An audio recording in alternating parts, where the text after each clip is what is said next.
So I'm Eric Hayden. I'm a professor in the biology department, and I also, because my office is over in the Micron Material Science building, I also have affiliation with that school as well, just to help me facilitate my research and collaborations over there. So yeah, I'll try to, what is going on? This is going on, great. Okay, so I'm going to tell you kind of really quickly about 4 projects that are going on in my lab that you might be interested in. I really would like my mouse to work, but I don't see it anymore. So the first project is about RNA fitness landscapes, and the goal there is really about understanding and predicting evolutionary events. The second project is using RNA molecules called ribozymes to control gene expression. And so these are synthetic gene regulatory elements that we're working on. The third project is building large pieces of single-stranded DNA with phage in order to assemble these large DNA origami structures for DNA nanotech purposes. And then I collaborate with a bunch of wildlife biologists, and we're starting to do microbiome research on wildlife microbiomes. So I will not be able to go into any of these in very much detail, so I'll just try to give you some teasers, and we can always follow up in our meetings together about questions.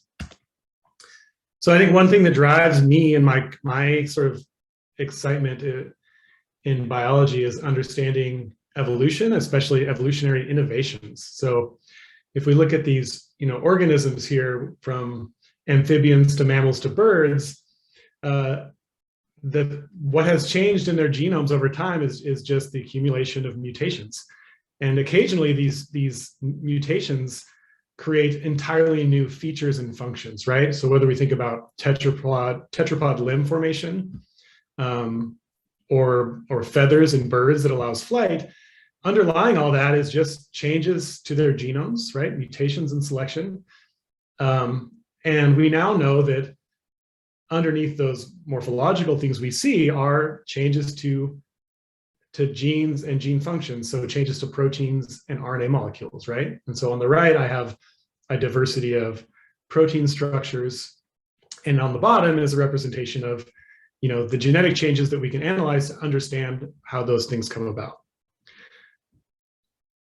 So one example of an evolutionary innovation that we care about a lot these days is antibiotic resistance, right?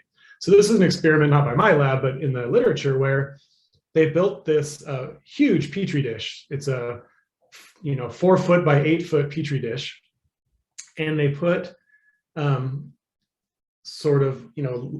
of increasing amounts of antibiotics. So on the right in panel C, at the top is no antibiotics. On the second slab down is just more than E. coli can normally resist. And then the next slab is 10 times more than that, 100 times more, 1,000 times more. And so what they did is they inoculated bacteria on the lowest level of antibiotics. And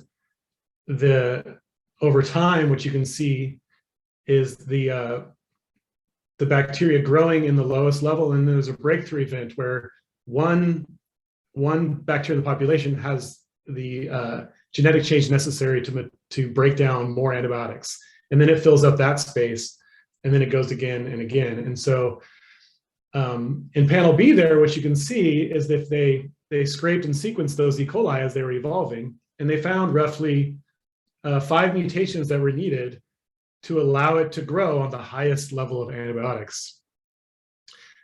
And so we can look at that evolutionary event and ask, what did these mutations do?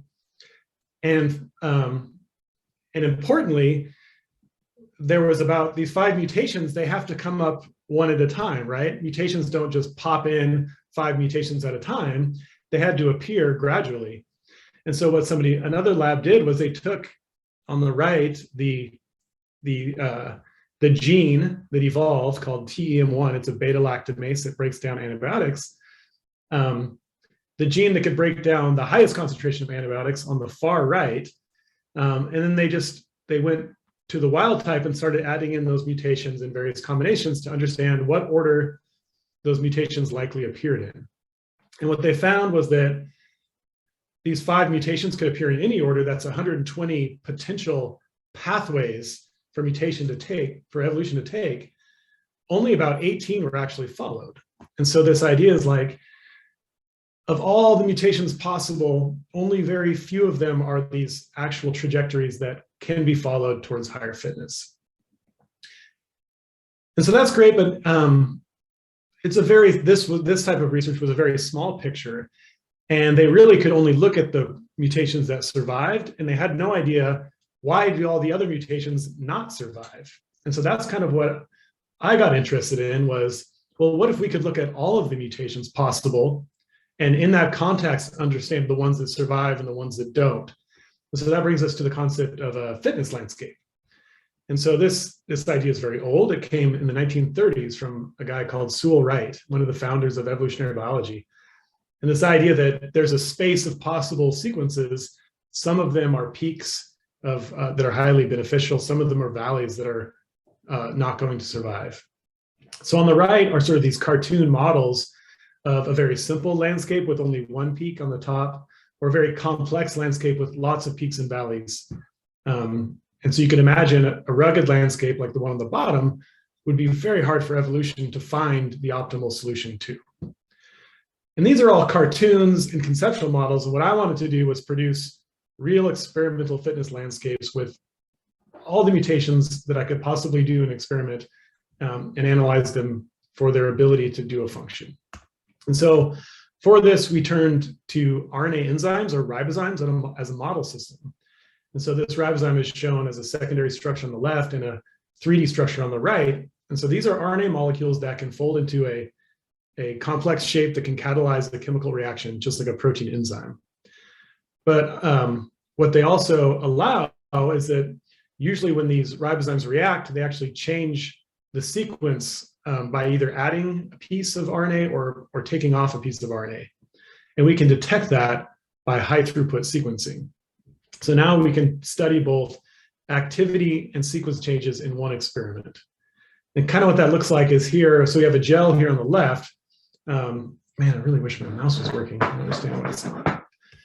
On the left is the gel. Each lane of the gel is a different genetic variant of a ribozyme. The top band is the unreacted band, and the bottom band is a reacted band. So you can see it changes by getting smaller. So we can study that on a gel. We can see the activity differences. Things with heavy bands on the top were very low activity, and the ones with heavier bands on the bottom are very high activity. But what we try to do is then, what if we mix together all these variants and just sequence them and use the counts of the read data to count how many times each sequence is cleaved or not. And so we did a pilot study that this worked really well. You can see the data correlation, but we can take advantage now of next generation sequencing, which gives us hundreds of millions of reads. We can study thousands to tens of thousands of sequence variants simultaneously in parallel.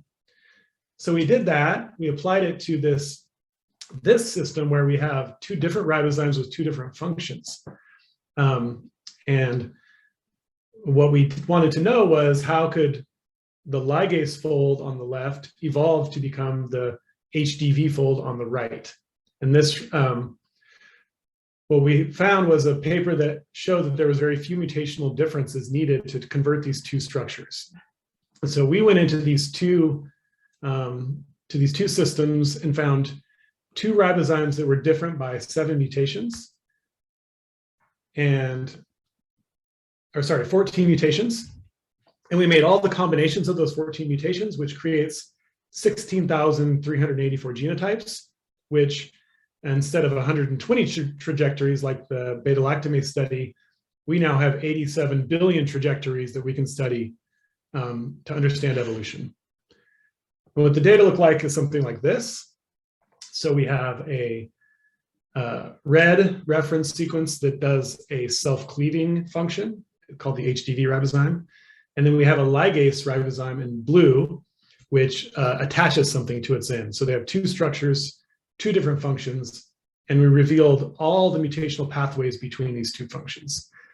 So we could ask things like, well, if we started with a gene that could do the red function, how hard is it to evolve the blue function if that was the new activity under investigation?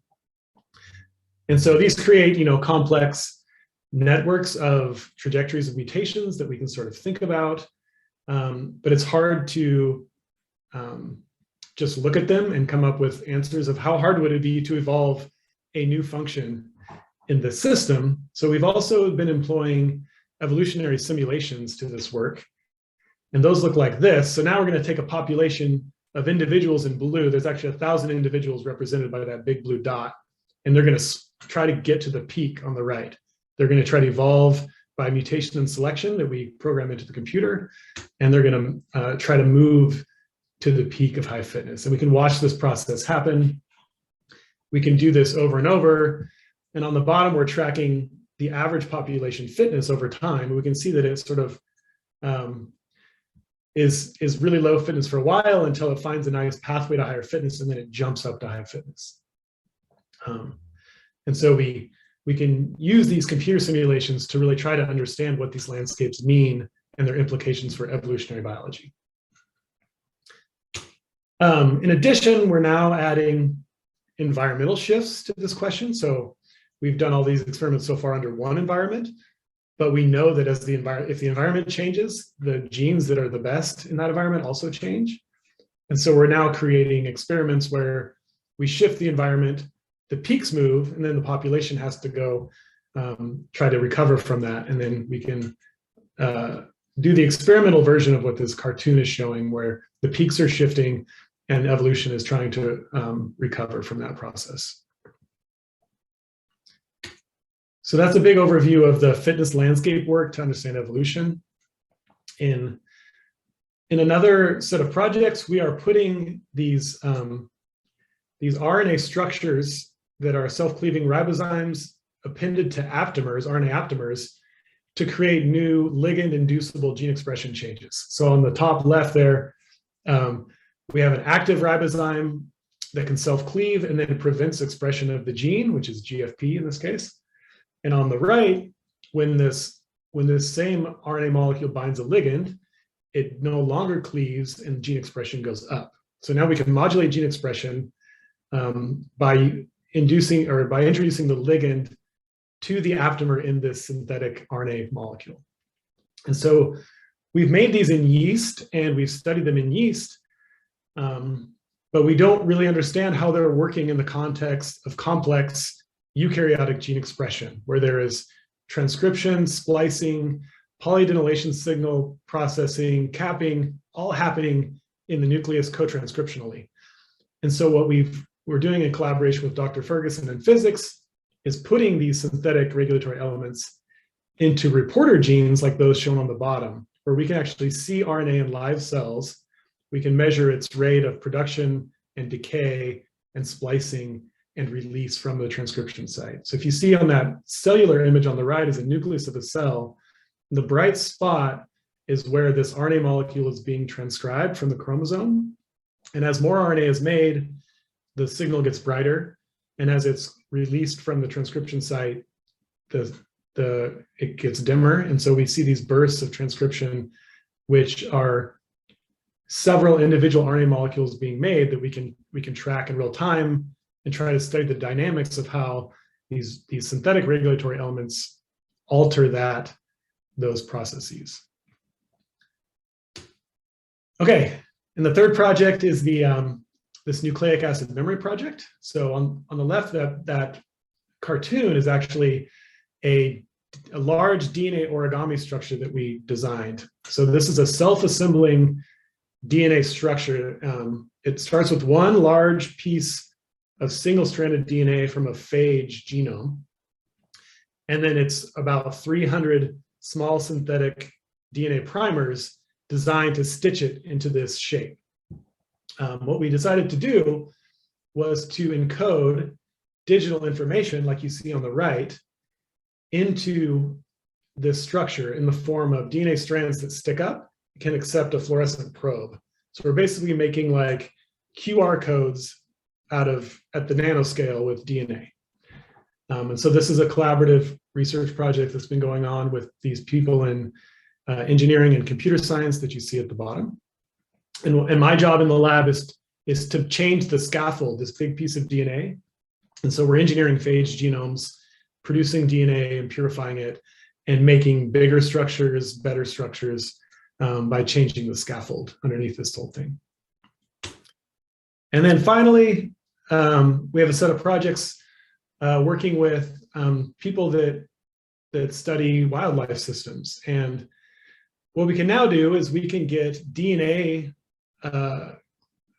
full of microbes from things like fecal samples. We don't need to grow those microbes in the lab.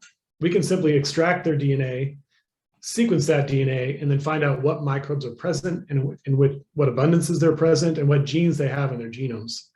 And so we're using this to ask several questions at different scales such as how do the microbes affect toxic molecules in their diet and how they metabolize them? How does it affect their cellular and organ functions? And how does it change their behavior and their interactions with their natural environment?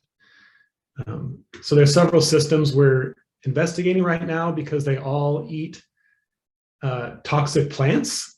So that includes these little pygmy rabbits, sage grouse, wood rats, and moose from Isle Royale in Michigan. And so that is the rapid fire overview of research in my lab. And in the end, it's really about the people in the lab, right? So my lab's really about trying to create a culture of creativity and cohesiveness where we all feel free to think and share ideas and try new things out and learn new things. So thank you for your time.